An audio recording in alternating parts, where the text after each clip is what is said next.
And we are back on Open Line. Chuck Long here with Clint Kelly from the Kelly Firm. We are talking about medical malpractice, dental malpractice during the show this evening, and we appreciate you watching and giving calls, comments.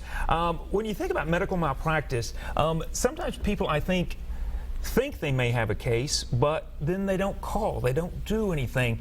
Is there a reason why people are complacent at times? Have they seen other people seemingly get burned? I mean, do you have an explanation for that? Well, I do. As I said earlier, there are some people who say in their own minds, or their spouse may tell them, look, you know, let's just let bygones be bygones and move on. Let's just eat it, so to speak. There are also patients who they're scared of the legal system. They're scared of lawyers. They're afraid they'll be shamed or embarrassed on the witness stand. They figure, you know, I just can't go through that.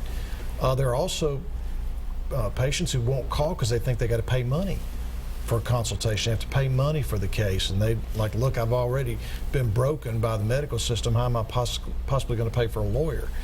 And that's why I keep saying over and over again, like I pound my fist, it's free. The call's free, the consultation is free, and the client pays nothing unless I recover money for the client. So it just never hurts to pick up the phone and make a call. And the worst thing you can do is put something off, particularly when you've been badly injured and you find out you can't earn a living or you can't feed your family and you've waited too long, and then, you know, I or another lawyer says, I'm sorry, you slept on your rights. And we talked about the year statute of limitations.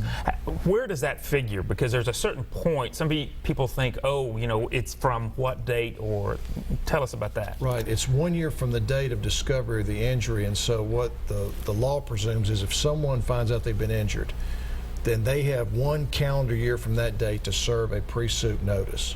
So let's say, for instance, the most obvious situation would be you have surgery. You know, doctor, you know, operates on the wrong arm, okay? You find out the next day after surgery, you know, he operated on the right elbow instead of the left elbow. You've got 1 year from the date of that surgery to give pre-suit notice because you've discovered it at that point.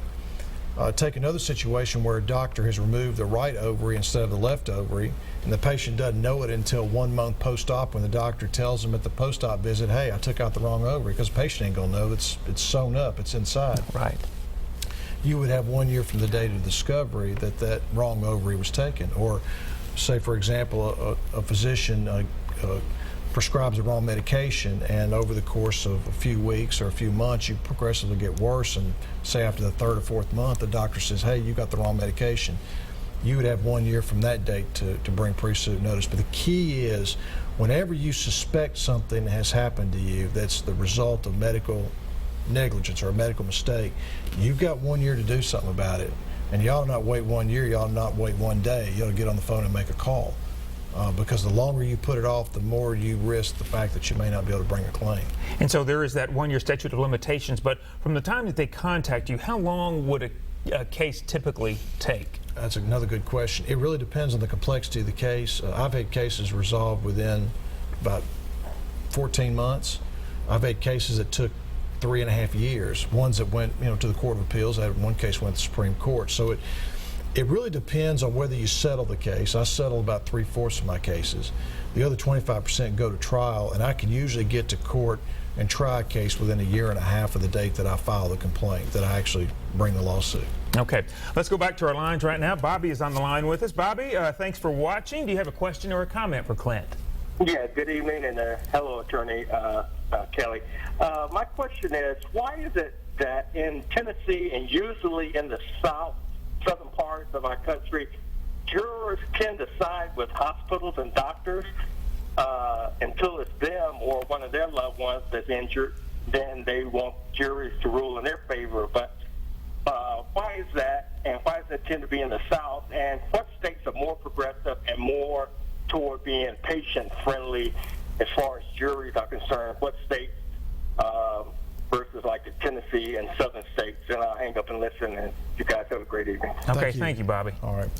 First question is, why in the South are jurors more conservative and tend to side more with doctors and hospitals? It's my experience that because it's in our DNA as Southerners, we are raised to trust our doctors. We are raised to trust our nurses. And because of that, we have a desire, I think an internal desire, to want to give the doctor or nurse a break. Because we sometimes see our own doctors, our own nurses when we hear about these cases. So that's one reason I believe why, particularly in the South, you have a much greater burden as a patient to win a case than in some other states. And along that line, the more progressive states you find would be in the Northeast and in California, Oregon. But again, even in those places in the West, if you get in between the larger cities, the more rural the area is, generally the more difficult it is to hold a physician or nurse accountable. And the other thing he raised, which is a great point, it is always somebody else's problem until it happens to you. Sure. You know, I get these people that sometimes they call into the show, or sometimes they're even, you know, picking a jury, and they'll be hostile to my claim because, you know, they don't believe in the tort system. They jackpot justice. You know, it's, I can't believe you're suing for this, that, and these and those, or just get over it. And they talk like that. And then when something like that happens to them, Chuck, they are the first person knocking on the courthouse door. Right. You know, there's nothing you can do about it. I mean, those people, they are what they are. They're the 10%. They're always going to be with us. But it is amazing the hypocrisy of some individuals who trash the court system, but will run to the court the first time somebody maligns them or doesn't treat them right, or, you know, carelessly hurts them. Now, you mentioned the tort system, which does make it more difficult in these suits, but that shouldn't deter someone if they feel that they have a case, and that's very important for people to understand. So tell us a little bit about the tort system for Sure. people that may not be familiar with it. Yeah, well, the tort system, our medical negligence system, is designed to have experts battle against each other and let the jury decide who has the better case. And absolutely, a good case can be won. I mean, there's no question. I'm the gatekeeper. I make sure that I take the right cases, the cases that I know I can win. And I'm usually I've been doing this for 20 years. I've gotten real good at determining the cases I can win or settle, you know, ones where I can get a check from my client. And so you can win. You just have to be very particular about the cases that you take, because if you take cases that are so-so, or cases that are really, really difficult, and you don't really think you can win it, you're not going to win it. The problem I have with the system is the way it's set up right now are people with so-called smaller claims. They may have a $50,000 claim or a $100,000 claim. Those people get shut out of the system because the doctors and the hospitals don't have much financial incentive to settle those cases. I mean, $50,000 or $100,000 is chump change to them. Now, you get above $1 million, then you're talking serious money. Then they'll sit down and negotiate with you. If you've got a patient with $1 million in damages, or you know, I had a case with a nurse a few months ago who died in a hospital, and, you know, her lost earning capacity was $1.5 million. Well, a hospital's going to sit down and talk to you over that. Right. But the way our system's geared right now, those with smaller claims are not getting their day in court because people like me can't afford to take those cases. All right. So if you do have a question or a comment, make sure you give us a call, 737-7587. We're going to go to the lines right now. Greg is on the line with us. Greg, we're glad that you tuned in this evening. Do you have a question or a comment for Clint? Yes, sir. I want to thank Clint for having this program on as well. I'm just going to tell you what I've got. Deals with my mother.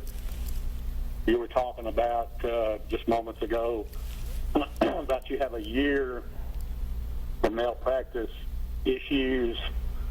Do you still have that year when someone dies?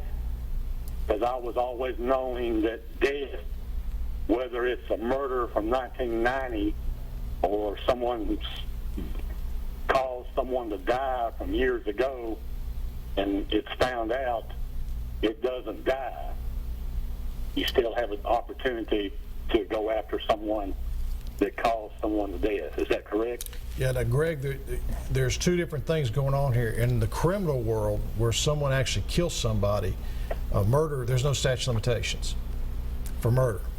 But in the civil realm, where there is a wrongful death case, in Tennessee, you've got 1 year from the date of death, because typically that's when you discover that there's been an injury as a result of negligent conduct. So unfortunately, unless there's been a foreign object left in the body that caused the death, or unless the doctor who was involved in the death or the nurse defrauded the patient by withholding material information, concealing information that would have helped the patient discover the wrong, Absent those two exceptions, there is 1 year from the date of the death to bring the claim. Tennessee has been for decades one of the most restrictive states on the statute of limitations. It's grossly unfair. It's really, in a way, unfair also to the doctors and hospitals, because claims get brought at the 11th hour that perhaps might not have been if we could do a more detailed investigation, have more time to work with the doctors and their insurance companies to come to a resolution. But because you've got such a tight window in time, the law almost guarantees you have to file a lawsuit to protect your rights. So Greg raised a good point, though, that there is a big difference between criminal law and civil law with regard to statute of limitations. Let me ask you this. Mm-hmm. Yeah, go ahead, Greg. Say a person is put in the hospital, they're not fed for 20 days, and when they're first put in the hospital for an ailment, they mistreat it, causing a lot of body fluids, and they have to put Lasix in the person to get rid of that. Then it messes up their liver, and they're still not being fed. And then all of a sudden they put a feeding tube down this person's throat, puncturing their stomach. Oh. They die because of it. Do you still have, is that not some kind of, she wouldn't have died if they had treated her correctly. She'd have been out of the hospital quicker than what happened here. I mean, I've lived with this for a while, and it tears me up to think about it every day. When did she die, Greg? It was January of 2014. You know, that sounds to me like a negligent act. I mean, when you pass a feeding tube and puncture the stomach because the patient's emaciated from lack of feeding, it makes you wonder whether or not, first of all, it was negligence in failing to keep the patient properly nutrition and negligence in passing the tube. But I don't know how you get around the 1 year from January of 2014 unless for some reason the family had no idea about this for, up until a year, maybe 6 months ago or something like that. Now, if there was some information that was hidden from the family. Greg, I want you to call my office in the morning, ask to speak to Pat. I want you to give Pat your information. I just want to make sure I've got all the facts right. I don't want to tell you that you don't have a case or your family doesn't have a case until I've had an opportunity to review the history and make my own determination on the statute of limitations. Yeah, I do. I went and spent several $100s for all the medical records, so I do have them.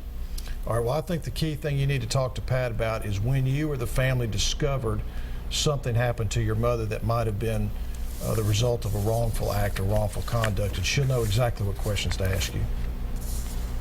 Okay, what's your number?